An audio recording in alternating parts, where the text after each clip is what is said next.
Hello, everyone, and welcome back to yet another edition of the GSMC Fantasy Sports Podcast, brought to you, as always, by the GSMC Sports Network. My name, as always, is Christopher Shepard. Thank you guys yet again for tuning in. Happy Friday to you all. We have made it to the end of the week, and this show should be a fantastic one to close the week out. We start off with only the second time in the history of the podcast. I present to you a mock draft of mine that I did and go over most of the picks that I selected in that draft. Then I'm going to talk a little bit about the Olympic betting landscape because it's getting a little bit more interesting as more and more Americans are getting familiarized with more and more interesting events. Then, for the first time ever in the podcast's history, I will be looking into the player profiles of college football players. Yes, there is fantasy college football, if you did not know, so why not introduce it to this podcast and to close it out? Remember when we did the strength of schedules for certain position groups? We're going to close out today's show with one of those. We go over the biggest losers in terms of strength of schedule in the wide receiver areas. Before we get into any of that, I do want to remind you to like, follow, and subscribe to the show and the network as a whole. We also receive a ton of tips and donations, so if you do feel so inclined, please consider leaving them at the link gsmc.cloud. There's a huge support to both me and my fellow podcasters and ultimately the network as a whole. So anything you leave is greatly appreciated. Any questions, comments, or concerns will be listened to and addressed and answered at the beginning of the next episode as well. Just leave them in the same spot. Without further ado, let's jump right into the last show of the week, and it should be a good one, starting off with the mock draft that I talked about. Very brief in summarizing how it came about. It was an ESPN draft. It's a categories league, 9-round draft, I believe, snake draft format. And I did get the second pick, so I'm very thankful for that. But I think when you hear the names of the players that I drafted, you're going to think about so many different strategies, because I think this team is a solid foundation for strategizing your draft process, to strategize for when you yourselves are making decisions on certain players and certain position groups. When you hear the names, you're going to think a lot about hero running backs we talked about. You're going to hear about picking a tier in terms of quarterbacks. You're also going to hear about some rookies that I really am intrigued by. So without further ado, let's jump right into the mock draft. I'll start with the position that is so integral yet is not necessarily picked as high as other positions, the quarterback position, because it's always controversial. And I believe the format that I took was pick a tier, because I knew that ultimately the Mahomes, the Allens, the Hurtses of the world would not be there in the draft. So I picked up a very serviceable second option, Brock Purdy. And the reason why I love Brock Purdy as a fantasy quarterback is because he's always going to be in a position to put up stats because of his team. I'm not necessarily calling him a system quarterback, and I want to dissuade that notion, even though I'm a Seattle Seahawks fan and I love calling him that. We have to put those grudges aside because Brock Purdy is, at the end of the day, a very solid fantasy option. And then on my bench, I have Jared Goff, of all people. Last year, he was one of my starters on my fantasy team because I told you the story about how I had to stream all of these quarterbacks because I started off with Deshaun Watson and I wanted someone different. And Jared Goff came in. He's a very solid player. He's in a similar mold as Brock Purdy, where he's in an offense that really suits his skill sets very well.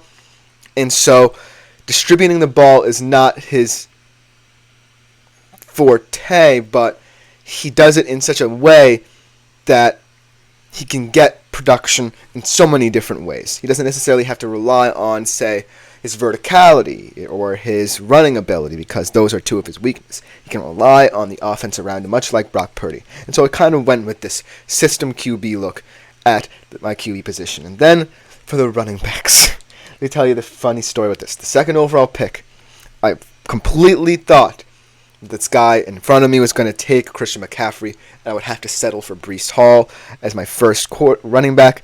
But then he selected Breece Hall, so I was like, Christian McCaffrey just fell into my lap. But I'm so glad that he did. Injuries be damned. Christian McCaffrey is always going to be the number one pick in a draft. Don't be like the guy ahead of me and draft Breece Hall, because McCaffrey is the number one guy in this draft. He's so versatile. One of the X factors in that San Francisco offense that really makes it tick. And that through line with him and Brock Purdy, I think would really help me get stats. I don't think they cancel each other out because Brock Purdy has so many weapons. He's not always going to go to McCaffrey, and McCaffrey is a running back at the end of the day. So that through line is really exciting. Then my bench, I told you guys about him, Tyjae Spears. I really love this guy in that Tennessee Titans backfield. Really going to help Will Levis a lot. I can't wait to see him improve consistently as the years progress. He's a work in progress. He has so much raw potential. And I think that this is going to be one of his breakout seasons. Then I have a guy in Jaleel McLaughlin who is kind of underrated in that Denver Broncos backfield. Javonte Williams should get all the headlines, and deservedly so, but Jaleel McLaughlin's a very sneaky player, very explosive, can get you some chunk yardage. Not necessarily a starter or someone who you would immediately plug in should one of your running backs get injured, but he's a nice little bench option that I picked up at the end. Now let's go to the wide receiver position. This was very much getting a superstar and then throwing darts at a board. I picked up Mike Evans, not necessarily the best superstar, but come on, man. He has 10 consecutive 1,000-yard seasons. Had so many different quarterbacks in each of those seasons, and he's not going to be denied. He is the epitome of a solid fantasy wide receiver just because of the stats he puts up. And then behind him, Cooper Kupp. Cooper Kupp, obviously it's up in the air whether or not he's going to even be the Rams wide receiver one because of the emergence of Puka Nacua last year and because of his injury history. But at the end of the day, when Cooper Kupp is fully healthy, he is, I do believe, a bit more important in the offense than Puka Nacua because both of them are solid route runners. But Cooper Kupp also combines his intelligence and IQ to understand Matthew Stafford. They are very inextricably linked with each other. Where one goes, the other goes. And so I'm really going to be intrigued to see that dynamic work out should Cooper Kupp find himself back in the wide receiver one role.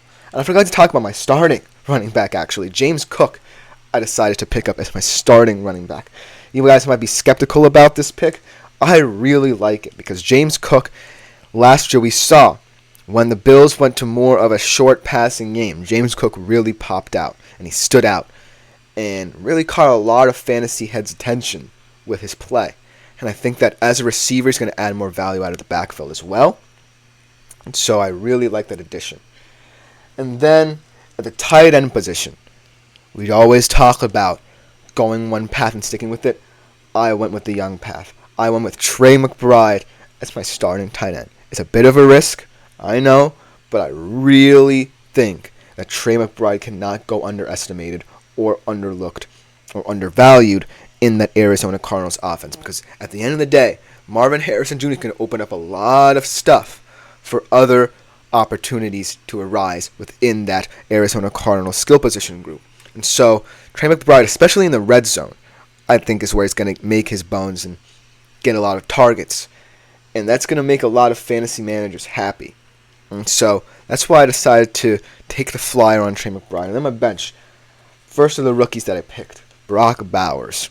A little bit of a risky pick here because Brock Bowers is in a weird situation where his QB is not going to be consistent. But I think he's going to be a starter.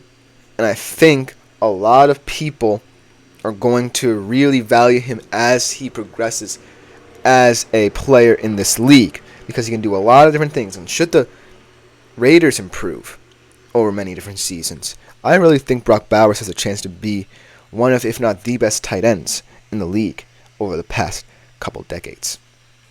Next couple decades. And then another rookie that I wanted to point out on my bench was Xavier Legette.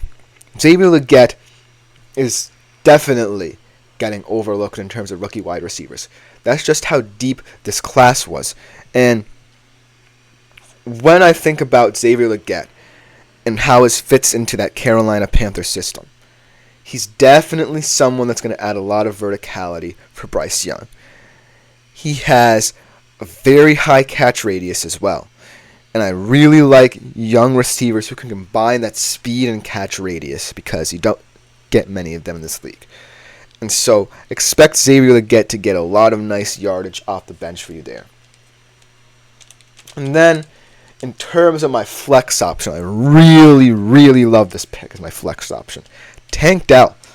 I think that the Texans wide receiver room, as deep as it is, definitely needs kind of that secondary option outside of the big guns in who you expect in Stephon Diggs and Nico Collins. And Tank Dell, last year at least, before he got injured, was that guy.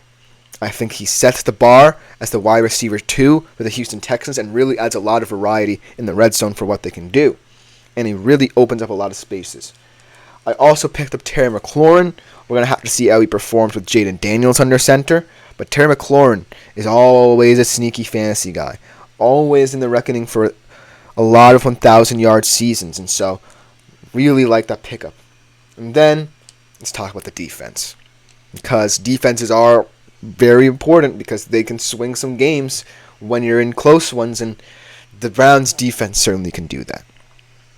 Browns' defense is basically like a really good wide receiver just because of the stats they can put up based on how they perform on the field. The Browns' defense is ultimately like your sixth man or something like that. They are a unit that you can really trust at the defensive spot. There are so many different units now that you can trust at the defensive spot, but at the end of the day, the Browns one is the cream of the crop. You're not going to get much better than that. When I look at this draft, yeah, I see a lot of strat. I see a lot of hero running backs, a lot of running backs in this team. McCaffrey and Cook, Spears, McLaughlin. But I also see like a very measured, balanced team, and that's what I love about doing fantasy. Finding balance in your squad so that it doesn't necessarily get too bogged down and loaded down with a lot of top heaviness. I think that you need balance in your squad to succeed, and that's what I think my squad achieves.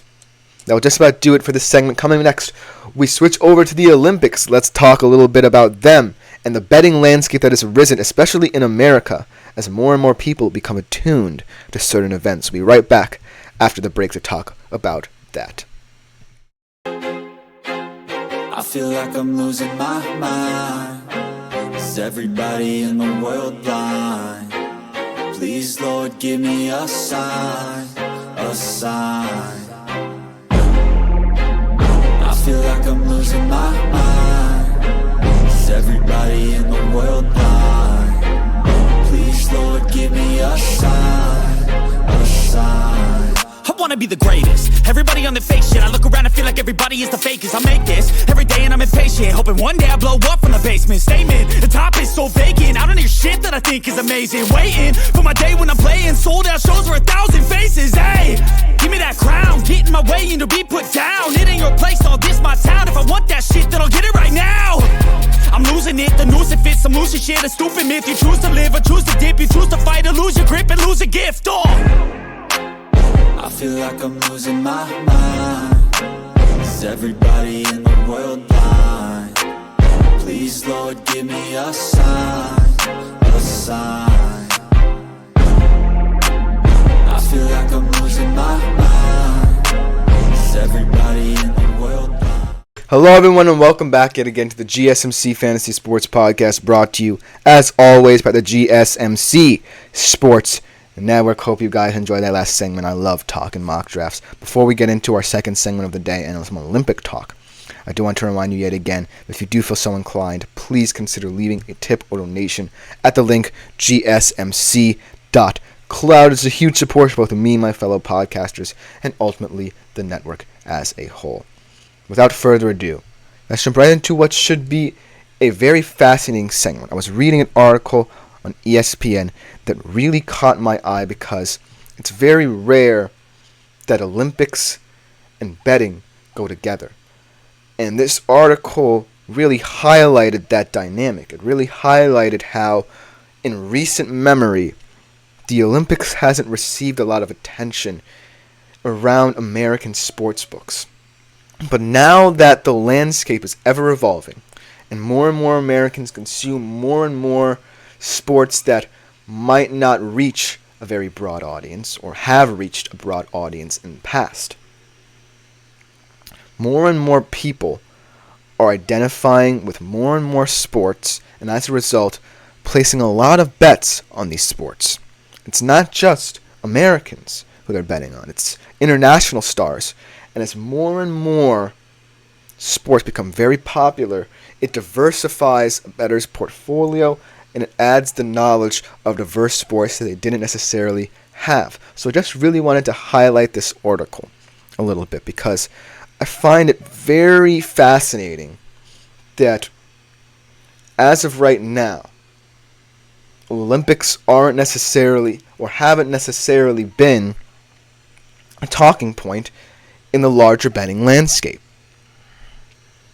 But when you think about it, this Olympics is a perfect prime example of the time in sports, especially obscure sports, where the betting market should be very variable or volatile.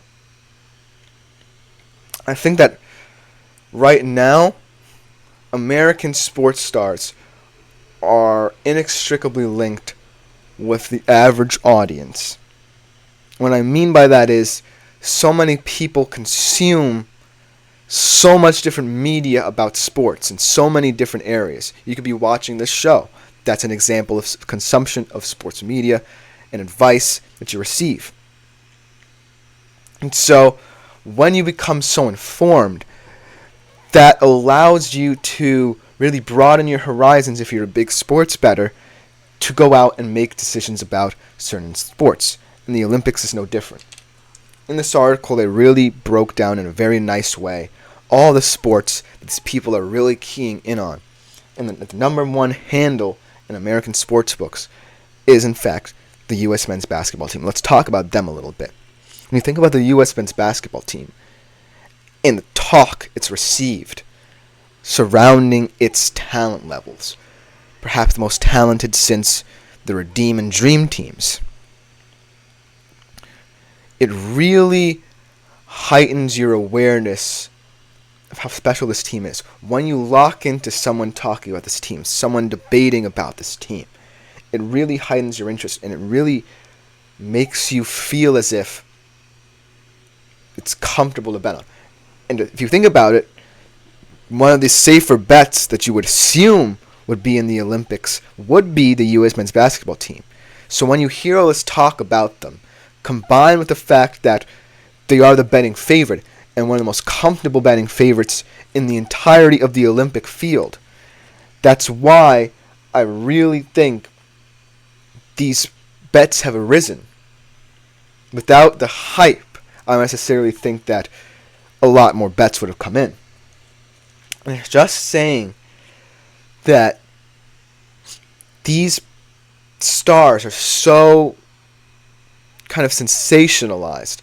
I don't necessarily think that's a word that's all-encompassing of what this team is achieving in terms of the media attention it gets, but the fact that they're so sensationalized and put out there is a better way to probably explain that. The way that people view them is that they don't mind placing a bet on them because they're so familiar with them. They feel as if they're connected inextricably with this team. Also in this article, DraftKings says that outside of the men's 5-on-5 team, the women's are also third because right now the WNBA in that landscape is ascending in terms of betting odds and fantasy as well, for that matter. And so when I think about those two teams, and especially the sport of basketball as a whole, and how kind of congested the media is surrounding those kind of teams, I really think that you can't necessarily compare it to anything else. Yes, teams like the Dream and Redeem team were fascinating teams to really talk about when you're talking about all-time great teams in the Olympics. But the stars of today really have the advantage of becoming so connected to a nation because of how many times you see them on a daily, weekly basis. So it's really kind of fascinating to see it take hold when they're on an international stage. And what's fascinating is that in the men's field, there are other teams that people are familiar with. But the comfortability of picking this U.S. team, this team that's so fascinating, that's the center of almost every sports debate right now, is just grabbing the attention of people. Right now, DraftKings also says that 86% of the money in terms of men's basketball is on the U.S. team to win gold. 97% of the handle in women's. And comparing these two markets right now, let's do that. Let's compare the men's and women's market right now, because the NBA has always been the center of attention in basketball. No matter what, the WNBA was kind of seen as an arm that's kind of feeding off of the NBA's attention and kind of hoping that, a lot more viewers would kind of transfer over because of their love for the NBA. That didn't necessarily happen, but now we're seeing, with the rise of Caitlin Clark, with the rise of these young rookies, and also all these stars that you grew up with kind of coming into their own, maybe going on their farewell tours. We're seeing with Diana Taurasi. I really think that so many different factors for both of these teams come into play. For the men's team, a lot of people talk about the talent. A lot of people talk about the stars. LeBron, Curry, Durant. Everyone talks about them. For the women, it's a feel-good story with Taurasi. This is really a very talented team. Asia Wilson, Brianna Stewart on this team as well. Kind of stalwarts of this more modern WNBA era who are now kind of entering either the primes of their careers or just past them, that really add to the narrative. And so it kind of makes a lot of sense for Olympic betting to have evolved to this point, because we grew up with the stars. And it feels like a no-brainer to just pick them if we are attuned to Olympic betting. But the shocking thing about this article to me was that it wasn't just the U.S. that people were tuning into or betting on. It was international. Listen to this. The Spanish soccer team, men's and women's, second most bets in American sports books. Maybe it's because the hype of the Euros.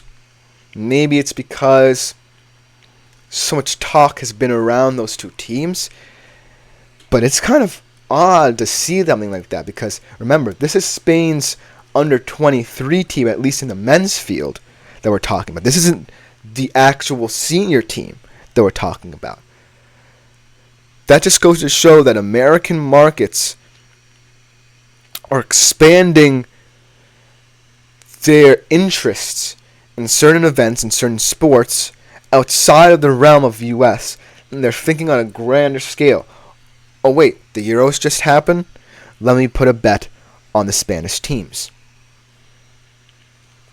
Another thing that's big now is tennis. Tennis. A lot of different events have been happening in the world. The French Open, the U.S. Open, Wimbledon just happened. And so a lot of big bets there are being placed. Carlos Alcaraz, another Spaniard, very popular, winning a lot of tournaments. Iga Swiatek, the number one women's player. A lot of bets were placed on her. And so when I think about what the Olympics does for betting, it doesn't just confine you to either your country or this mindset of, oh, I know these players. Because American media is now expanding its horizons to include so many different sports, and so many different sports that are taking place in a short amount of time, that gets you caught up with certain events and the allure of them. Furthermore, it really helps to get you involved in many different areas. And that's why I think that this article was such a fascinating read. Because should you decide to bet on the Olympics, you don't necessarily have to play it as safe as if you were betting in the early 90s and were like, okay, all my money is going into the dream team. All my money is going into the redeem team. You now know so much more about sports than you will ever know. This time, in this era of sports, is so diverse, so all-encompassing, all-inclusive of different interests that you feel more comfortable expanding the scope in which you bet. And that's why I just wanted to present this evidence to you, because of its intrigue. And should you bet on the Olympics, it's going to be a very exciting thing, an exciting prospect to do, because now is the time to do it. They'll just about do it for this segment. Coming up next, for the first time in the history of the GSMC Fantasy Sports Podcast, I do a deep dive into a fantasy college football player. Yes, there is fantasy college football. So tune in to find out who it is after the break. Looking for your daily fix of sports talk without having to pay for it? GSMC Sports Network is available on YouTube. Just search GSMC Sports Network. Get your fix of daily sports talk shows on YouTube, absolutely free. NFL, college football, NBA, MLB, MMA, UFC, fantasy football, and so much more. GSMC Sports Network has shows running all day long, with new sports shows starting every 2 hours. Just like on your favorite cable sports channel, except GSMC Sports Network is absolutely free. Hello everyone, and welcome back to the GSMC Fantasy Sports Podcast, brought to you as always by the GSMC Sports Network. Like I said before the break, for the first time ever, for the third segment of today's show, we're going to be doing a deep dive into a fantasy college football player. Yes, fantasy college football, and the upcoming college football season is going to be quickly upon us, and I want to get you guys prepared for that should you decide to venture out into the weird, wacky world that is fantasy college football. There might not be a lot of you guys out there, but for those of you who do care, this segment is for you. And I want to start it off with one of the best college football quarterbacks of the 21st century, that some of you guys might not even know too much about, because his story is really fascinating to dive into. So let's just dive into it, shall we? Let's dive right into the fantasy player profile of Dillon Gabriel. When you think about college football quarterbacks, especially in this more modern era, I really believe that if you look back in recent history, let's start at around the mid-2010s to now, there hasn't been a quarterback more exciting to watch, more enjoyable to watch than Dillon Gabriel. And if you ever had a chance to see this kid, you'll know why. Whether it be from all his stops in his career, UCF, Oklahoma, and now Oregon, Dillon Gabriel has always had the ability to fascinate and grab hold of certain teams. Throughout his career, he's accumulated 14,000 career pass yards. And while it may lack a little bit of luster, as he's done it over much longer periods of time than other QBs in the recent past have had, he's done it in such a way that really solidifies him as someone who should be talked about more in the college football quarterback landscape. And so, as he begins his final journey at the University of Oregon, I really think that now is the time more than ever to give this kid his flowers in what could be his last hurrah. Just without further ado, let's jump right into it. Last year at Oklahoma, he had 3,660 pass yards, 30 touchdowns, 6 interceptions. As we all know, he's a very good rusher if you've ever watched him. He kind of pisses me off a little bit because as a Texas fan, playing against him in Oklahoma, he was a very tough opponent to beat. 373 rushing yards, 12 touchdowns there. His highest performance in terms of accruing fantasy points was a 59.9 point performance against WVU, West Virginia University, 23 for 36, 423 yards and 5 touchdowns. His worst performance was against BYU, 15.6 points, 13 for 21, 191 yards, 2 TDs. And so, as he enters an Oregon team that want to continue with the narrative of finding quarterbacks that really get the best out of what should be one of the more talented receiving corps in the nation, there was no better option for them than this young man right here. And to land him should be a huge win for Dan Lanning in this program. Obviously, you only get him for 1 year, but in terms of getting back to the pinnacle of Oregon football, Dillon Gabriel fits that profile.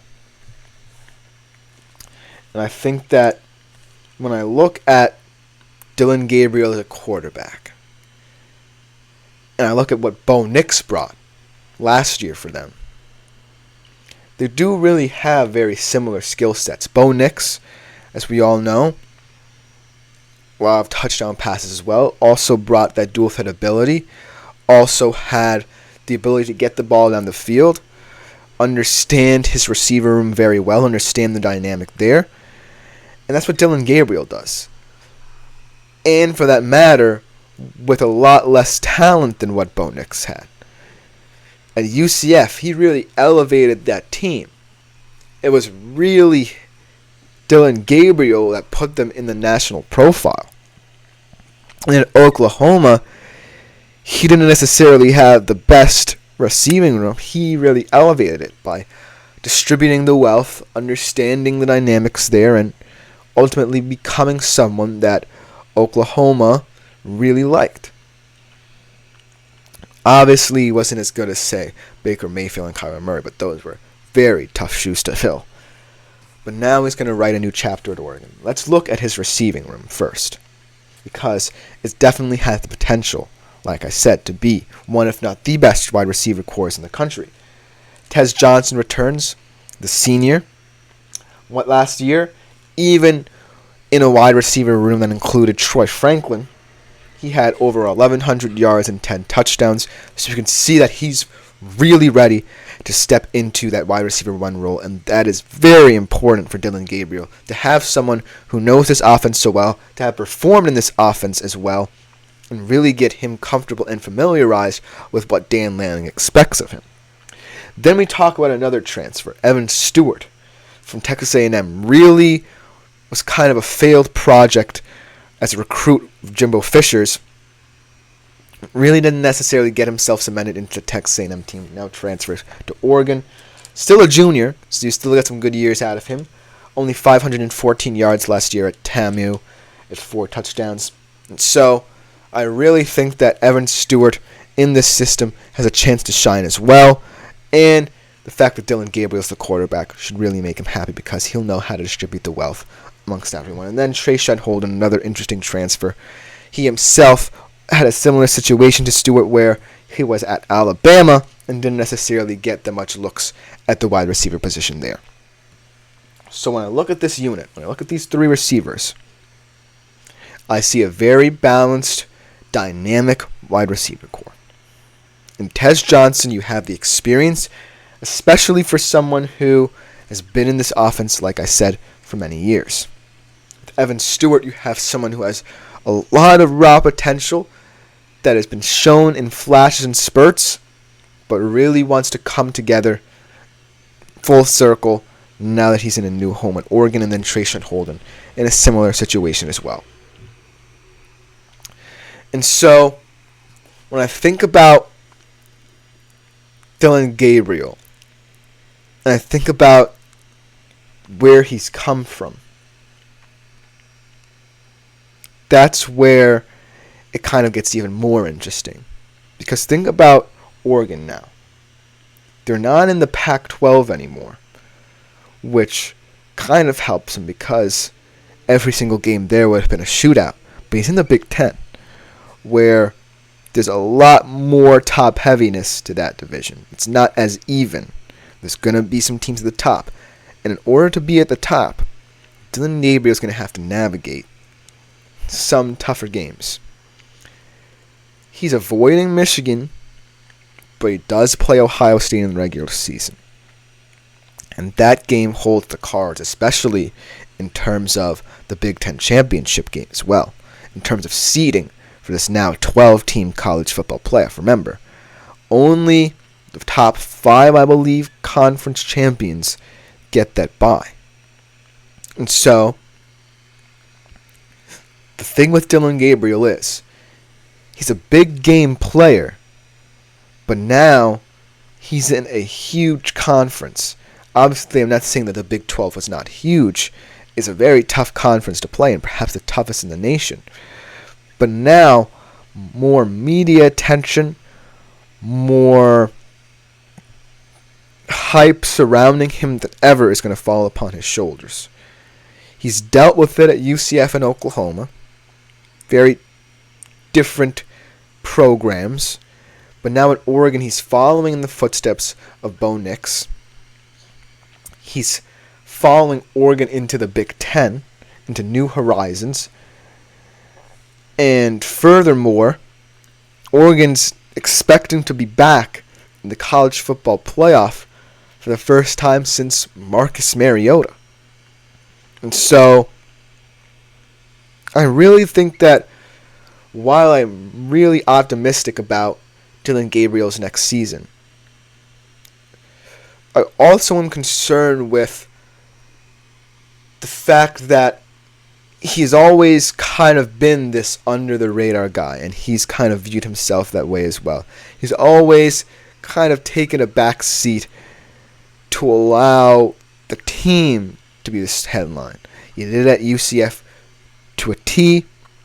He understood that it was all about this team and the dynamics it was creating.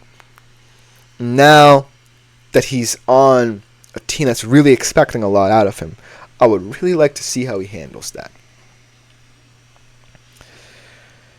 Now, in terms of the schedule, I don't necessarily have it in front of me, but I do know that Oregon doesn't necessarily have the toughest of schedules. The only two teams that I can think about that will really give them a game are Ohio State, the much more important game, and then Washington. That's always a very competitive game. Even if, like I said when we went over at Washington's win projections, Washington's a little bit more diminished than they were last year. And so, Dillon Gabriel doesn't necessarily immediately have to be quote-unquote the guy. But it does have to fit the mold of someone who can handle the Big Ten. And I think he can do it. Because when I think about him at Oklahoma, let's talk about him at Oklahoma. It's a very touchy subject. The reason why, even though Oklahoma was kind of in a transitional period when he was there, he was able to upset a lot of teams, including Texas, that he should have had no business upsetting, was because he fit in the construct of a team. Oregon is now kind of becoming more than that. They are becoming now not just a team, but a brand name that's going to be put out there. And how Dillon Gabriel is going to handle that is also going to translate to how this team views him. As a new guy coming into the system, it's very important that Dillon Gabriel gets off on the right foot with the team. And so, if all of that comes to fruition, if he immediately integrates himself in this team, makes them comfortable, understands the dynamics, then I think his final year in college football, with this new team in Oregon, will go swimmingly. And the transition from the Pac-12 to the Big Ten for Oregon will go swimmingly. But if it doesn't happen, then I think that Dillon Gabriel's reputation might be a little bit marred. He still will go down in history as one of the better college football quarterbacks of this modern era. But if he doesn't succeed as an Oregon Duck,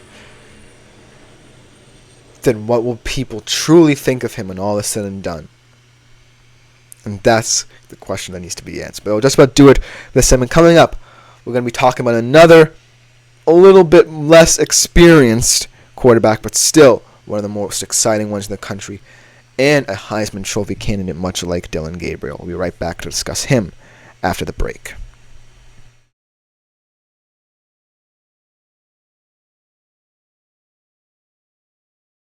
The best and latest podcasts available anywhere. Go to the podcast app on your cell phone and type in GSMC to access free content-rich podcasts on health and wellness, book reviews, sports, entertainment, relationships, social media, movies, technology, finance, and even weird news. Subscribe and download the GSMC Podcast Network's family of shows. Available everywhere Hello, everyone, and welcome back to the GSMC Fantasy Sports Podcast, brought to you as always by the GSMC Sports Network. We are on the home stretch of today's show, and this segment is another college football player profile, this time about a guy who just burst onto the scene, is also at a national powerhouse. A lot of expectations are on his shoulders. This year is going to look a little bit different for him. He loses a lot of production at the skill positions, but at the end of the day, is still going to be one of the most exciting young quarterbacks in college football, and potentially a number one overall draft pick when all is said and done. That is the fantasy player profile of Carson Beck.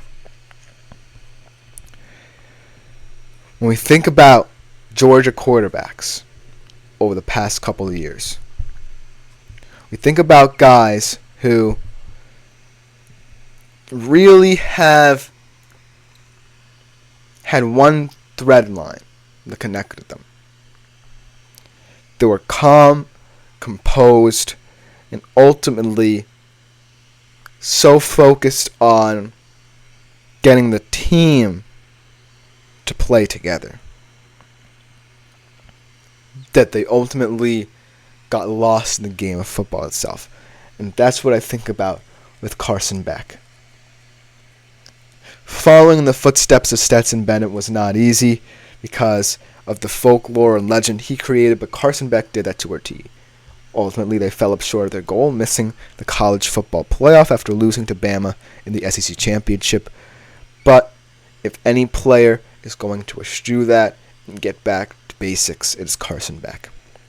It's going to be a tougher job for him this year because he loses a lot of the production that made this Georgia offense so terrifying to play against. He loses Bowers, one of the best route running tight ends in college football last year. He loses McConkey, a very savvy wide receiver. He loses Marcus Rosemi-Jack-Saint, his deep ball threat. And now he's looking at a wide receiver room that, while experienced, hasn't had the playing time that would make them comfortable. And so I really think that ultimately at this moment in time, Carson Beck is at a crossroads in his career as a Georgia player. This is probably his last year doing it. But in order for his reputation to be one of best Georgia quarterbacks in history, he's going to have to get this team to the CFP and perhaps even win it. And so, looking at his receiver room, it's safe to say that it might not be as good as he wants it to be. But I still think that Carson Beck's the quarterback, and at the end of the day, that's going to get the most out of this team. So without further ado, let's jump right into his stats from last season. 3,941 yards, 24 touchdowns, 6 interceptions, 117 rushing yards for 4 TDs. His best game as a starter in terms of fantasy production was 32.2 points against UAB, 22 of 32, 338 yards, 3 touchdowns. His worst game was 11 points against South Carolina, where he was 27 for 35, 269 yards, and 0 touchdowns. So, when I think about Carson Beck, not just as a fantasy prospect, but in real life, I think of him as someone who is more quote-unquote nuanced and serviceable than, say, a Dillon Gabriel. Dillon Gabriel is all flash and stats. Carson Beck is more measured than that. And should you select him for your fantasy college football team, you're getting a guy that, yes, can put up big numbers, but at the end of the day is more concerned about winning than, say, padding his stats. I don't necessarily think that Carson Beck has to perform in terms of stats to be a fantastic fantasy option for you, but I do think that that's what you're getting with him. And at the end of the day, the bottom line is he's not going to be the sexy guy. He's going to be the guy that gets the job done on every given week and do it well. But this year kind of has a different feel to it. Georgia still considered the top dog, no pun intended, in the SEC, but in comes Texas. A lot of people love Texas. We'll talk about them a little bit when we do a player profile on Quinn Ewers next week. But a lot of people love this Texas team and love what they're building there. And when I think about this Georgia team, especially offensively, is it as scary as it was the last year when you had so many weapons that Carson Beck could just attack you in whatever way he wanted to? His top returning receivers are Dominic Lovett, and now that Ra Thomas was dismissed from the team after off-field issues, which is another problem that Georgia will have to face in terms of disciplinary conduct, Dylan Bell.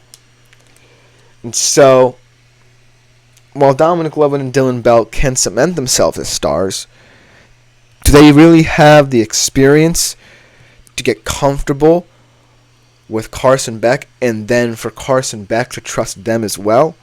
No. So I think most of this production will actually come from two tight ends who probably will not necessarily fill Brock Bowers' shoes, but they don't have to because they can rely on the other. Oscar Delp and Benjamin Yurosek, the transfer from Stanford. I think what they bring to this team is that both of them know that Brock Bowers was great, and thus they kind of want to replicate that. But the fact that there are now two of them instead of just Brock Bowers is a sneaky, scary proposition for opposing teams in the SEC. Now it's just all about whether or not Carson Beck can treat them as such and really get the best out of them. The fact that I'm talking about so many different question marks surrounding Georgia's offense should give you pause, but there's a method to my madness here. There's a reason why I'm still high on Carson Beck. And Carson Beck, the reason why I'm so high on him is that in the SEC, when every offense really wants to put as many points as possible, get style points because they're all fighting each other for coveted playoff spots and also in terms of getting that coveted bye in the 12-team CFP now, Carson Beck is just hyper-focused on doing what is best for the team. And it might not be the sexiest offense. It might not be the most enjoyable offense to watch. But that's the thing with Carson Beck. It doesn't necessarily have to be enjoyable to get Georgia to where they want to be. He just has to be Carson Beck. And so what I like about him is that with this new look receiver room, he doesn't necessarily have to have one receiver at every area of the field that he feels comfortable throwing to. He can have guys that occupy and kind of do the same thing because of the fact that he's comfortable with them. Remember, this is a guy with the top completion percentage in the country. And the reason being is that he knows that he doesn't necessarily have to force things and force the issue in terms of getting the ball on the field. He just has to be solid. And that's what I like about Georgia. They overwhelm you with patience. It's a weird thing to say, but when they keep everything on schedule, that's what makes them dangerous. They don't necessarily have to come up with points at every drive, but that's the ultimate kind of prime directive for them. They set the bar by being quick, being efficient, and most importantly, staying within themselves, staying on schedule, and staying on time. And there's no better quarterback at doing that than Carson Beck. You look around the SEC. Look at guys like Jackson Dart, very flashy guy. Gets the ball on the field, has dual threat ability. Look at Quinn Ewers, a guy that's also kind of coming into his own as a dual threat kind of player. Fantastic deep ball when his game is on. Consistency, a big question, but when he's on his game, one of the better quarterbacks in college football. You look at Jalen Milroe, another guy, very flashy. Maybe not as much this year under Kalen DeBoer, but still very excitable. So, when it comes to Carson Beck, sure I could be talking about another guy this early in the season. But the reason why I picked Carson Beck and these two guys in particular is that they just get the job done. They don't necessarily care whether they're up 20, down 7. In every single situation, they're just common, composed guys. And in terms of fantasy, that might not be what you're looking for. But it certainly is something to consider, especially when there are so many good skill position players to be had. That's another reason why. Skill position players are better than ever, so quarterbacks don't necessarily have to have the pressure of delivering every single time. So Carson Beck, whether or not you truly covet him, should be overvalued a little bit here. Because at the end of the day, he's not going to be pretty in stats. He's going to win ugly sometimes. But winning ugly might suit your team when all the other guys are in lockstep. So Carson Beck's a name to consider. Let's just about do it for this segment and for the college football player profiles. To close out the show in the week, we're going to be going over the biggest losers in terms of wide receivers and their strength of schedules. We'll be right back to close out the show with that after the break.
Hello everyone and welcome back to this week's last segment of the GSMC Fantasy Sports Podcast. And this is kind of a carryover segment from when we were talking about strength of schedules earlier in the week and how big those are in interpreting your fantasy football picks. And to close out the week, I thought let's revisit that. Let's look at the biggest losers in terms of the wide receiver market. Because these three guys that I have on this list, they're certainly not the biggest guys, and they're certainly not on teams that you expect to really get a lot of production out of their wide receivers. They are on teams that are much worse off. So I think that these aren't necessarily guys who'll be looking at as fantastic options for you, but they're still options that kind of got the short end of the stick. And so without further ado, let's jump right into them. Now, when I think about the wide receiver market, right? Like I said before, it's a lot of superstars, and then after that, you're kind of throwing darts at a board, picking guys at will. And so, trying to parse through so many different wide receivers, I think it's made much easier understanding their strength of schedule and understanding who they'll be playing and how they match up in terms of these games. And so, while like I said, these three guys certainly aren't going to be, guys who are going to be talked about a lot. They do kind of fit into the conversation of people you might be looking at after you pick your wide receiver one, maybe even as a flex option. So this segment isn't necessarily meant to dissuade you, but it's meant to give it perspective as to how you interpret the wide receiver market. So let's just jump right into it. Let's start off with a guy who not only has to play in the AFC North, but now faces a ton of confusion as to who his quarterback is going to be, in George Pickens. Obviously, playing in the AFC North does not help, but he has the second toughest schedule amongst all wide receivers in terms of that department. And like I talked about yesterday with evaluating what to make of this Wilson-Fields QB battle for Pittsburgh, I really think that could factor into what people think about George Pickens. Because even though he has a tough schedule, I really think whoever wins that QB battle is going to tell a lot of the story of how George Pickens is going to be seen in Pittsburgh, not just this season, but for the immediate future. Because, say Russell Wilson wins the QB battle, I actually think that would be more beneficial to George Pickens right now than Justin Fields winning the battle. Because if Justin Fields won the battle, you get a lot more RPOs, perhaps Pickens' target share goes down.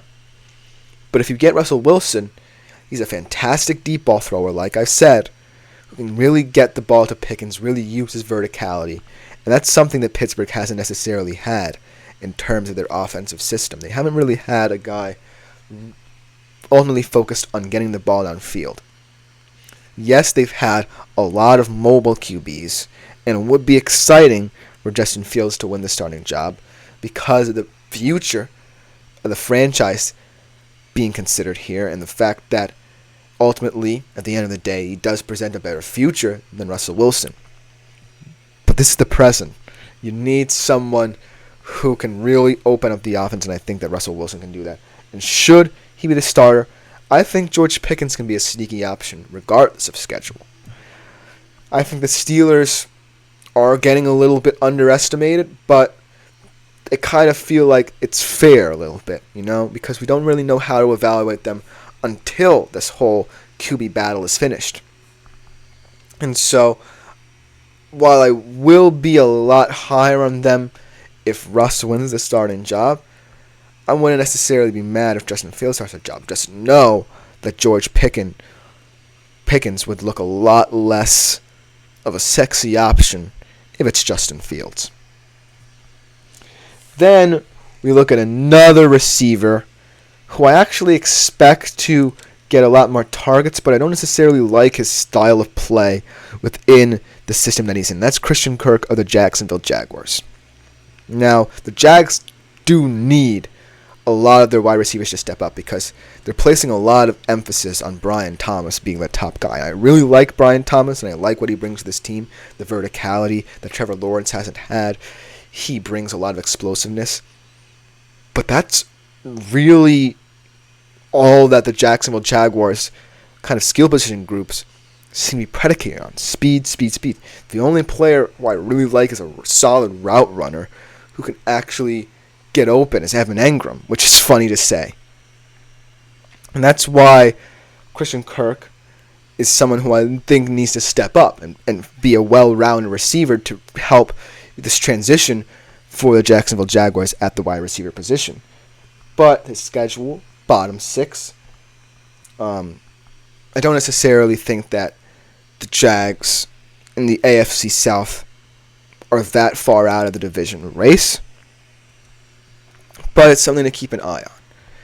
Because the AFC South is going to be one of those divisions where you're going to have a lot of shootouts, a lot of games kind of predicated on putting up points early and often. When I look at the offenses and the systems in the AFC South, I look at the Texans. They're all set at wide receiver. They're all set at quarterback. when I look at the Colts, yeah, Anthony Richardson is a huge maybe in terms of what he can be. But just looking at that group, I think it has a lot of potential. And Tennessee as well. I really like Tennessee as a team that's going to sneak up on everybody. And when I look at the Jags' skill position core, I don't see anyone as a standout. The Texans, they have a three-headed monster. Last year, Nico Collins tanked down Noah Brown. They add Stephon Diggs. Tennessee adds Calvin Ridley and DeAndre Hopkins. The Colts, we talked about them a lot. While they definitely don't have good skill position talent, Michael Pittman, I think he's going to steadily improve. I like Josh Downs, and I like Alec Pierce as a deep threat. They drafted A.D. Mitchell. All of these teams in the AFC South are making moves at the wide receiver position, and they're really transcending what Jacksonville has to offer. Yeah, they got Gabe Davis. Yeah, they got Brian Thomas. But is that really what you want? Is that really what you're presenting to Trevor Lawrence as the receiving group? And I'm not saying I don't like these guys. But at the end of the day, when I look at this wide receiver room, I just see one trait and one trait only: speed. You need guys to get open. You need guys to run routes. You need variety in your offense. And right now I don't see the variety in the Jacksonville Jaguars offense. And I don't see the variety that Christian Kirk presents. And so I think that Christian Kirk is definitely someone I wouldn't even consider drafting or streaming. Because in that system, I don't necessarily think that there's going to be someone who separates themselves from the pack as someone who can run routes. Maybe Brian Thomas does that. Maybe he gets more varied.